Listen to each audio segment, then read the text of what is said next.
Imagine a wound so deep that the earth itself seems to cry, yet the world walks past it as if nothing bleeds. Palestine is not just a story of conflict. It is a living tragedy that is unfolded in plain sight, where the cries of children echo through broken walls, and silence has become the loudest sound from the international stage. What if I told you that this silence is not accidental, but deliberate, woven into the very fabric of global politics, media narratives, and human indifference? Tonight, we peel back the curtain to reveal truths too long ignored, truths that sting not only the conscience, but the very soul of humanity. This is not a tale of statistics or headlines. It is the unraveling of our collective morality, the question of whether we still recognize the difference between justice and betrayal, compassion and neglect. Stay with me, because what you are about to hear is not simply an explanation of Palestine's pain. It is a reflection of who we are, what we tolerate, and the silence we allow to define us. This is the story the world doesn't want to face, but one you cannot afford to ignore. The story of Palestine is not a chapter that begins in recent years, but rather a long and painful chronicle of historical injustice and ongoing oppression that has scarred generations. It is a story rooted in displacement, where families were torn from the very soil their ancestors had walked for centuries. With each passing decade, what began as a wound of forced exile has only deepened into a system of occupation that has robbed an entire people of their right to live in peace, dignity, and freedom. The homes once filled with laughter stand in ruins. The olive trees that once symbolized resilience are uprooted, and the streets echo with the silent grief of those who have known nothing but conflict since birth. This is not just about land, it is about identity, memory, and survival itself. The injustice manifests itself in countless ways that are almost unimaginable to those who live in comfort. Borders are not just lines on a map, but walls and checkpoints that suffocate movement and divide families. Simple rights that most take for granted, like access to clean water, education, and healthcare, are luxuries that many Palestinians are denied. Generations have grown up under the shadow of occupation, where their childhood is interrupted by the roar of military jets, and their nights haunted by the uncertainty of whether their homes will stand by morning. For them, oppression is not a political term, but a daily reality that dictates the rhythm of life and death. What makes this history even more painful is that it has been allowed to continue without true accountability. The narrative of Palestine is one of a people whose cries for justice echo across the world, yet too often fall on ears that refuse to listen.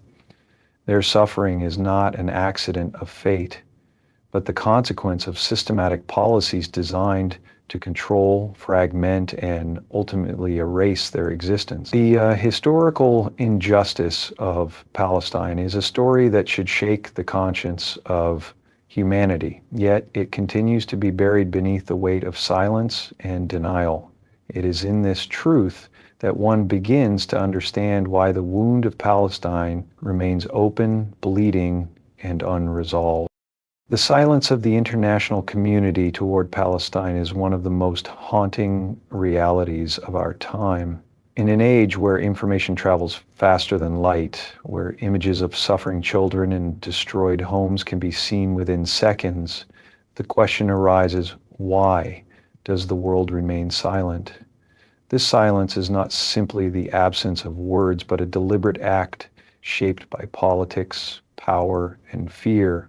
Nations that proclaim to stand for human rights and justice often fall mute when it comes to Palestine, choosing to prioritize alliances, economic interests, and geopolitical agendas over moral responsibility.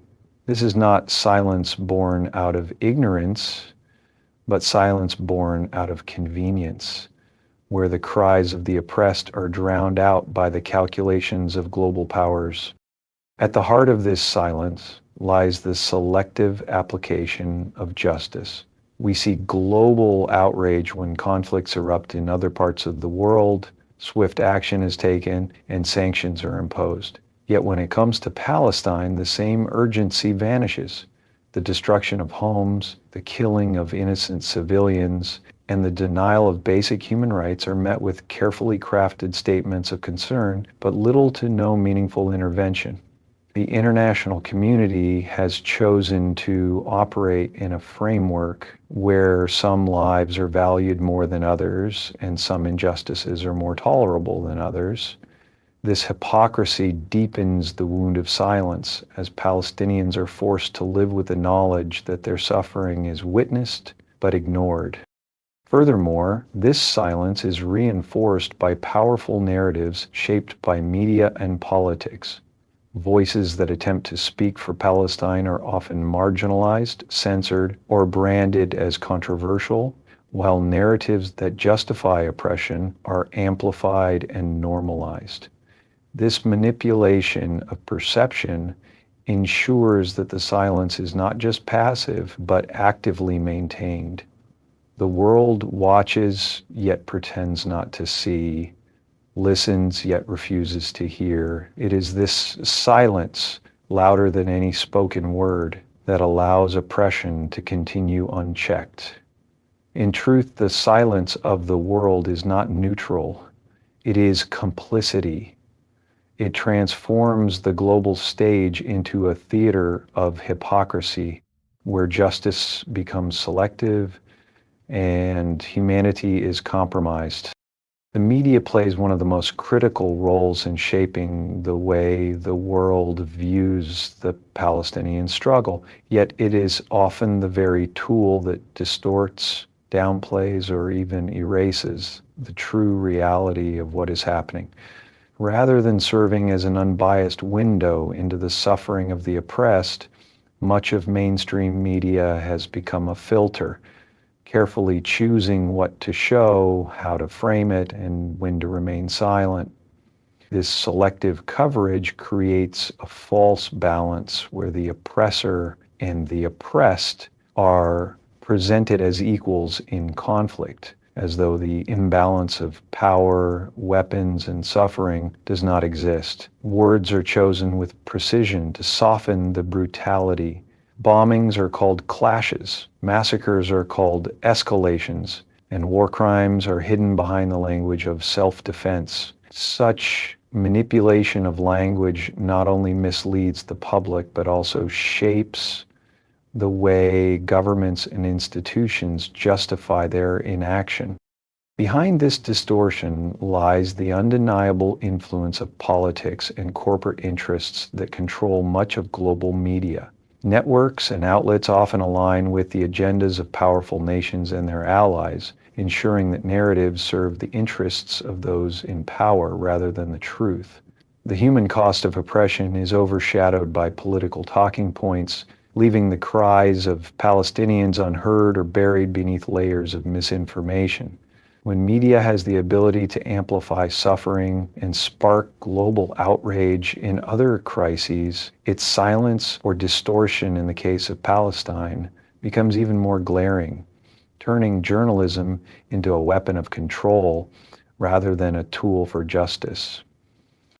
At the same time, voices that challenge the dominant narrative are frequently silenced, discredited, or accused of bias, further limiting the space for truth to be heard. Social media has given Palestinians a direct platform to show their reality, but even there, censorship and shadow banning often silence their voices. This creates a cycle where the pain of Palestine is continuously underrepresented, allowing the world to remain comfortably uninformed. The distortion of truth by media is not just a failure of journalism, it is an active form of oppression. By controlling the narrative, the media ensures that injustice is not only committed, but also hidden, enabling the world's silence to persist. One of the greatest tragedies of the Palestinian struggle is not only the oppression inflicted upon them, but also the silence and hypocrisy of global powers that claim to stand for justice, human rights, and democracy. Nations that proudly present themselves as defenders of freedom often turn away when it comes to Palestine, choosing convenience and political alliances over truth and morality. They issue carefully crafted statements of concern without taking any meaningful action, as though words could heal wounds or rebuild homes reduced to rubble. This silence is not born of ignorance, but of deliberate calculation, where strategic interests, military alliances, and economic partnerships outweigh the lives of the oppressed. The suffering of Palestinians is weighed against trade deals, oil contracts, and geopolitical power games, and justice is often the first casualty. What makes this silence even more painful is the double standard the world witnesses so clearly. When aggression or injustice occurs in other parts of the globe, it is met with swift condemnation, sanctions, and collective outrage.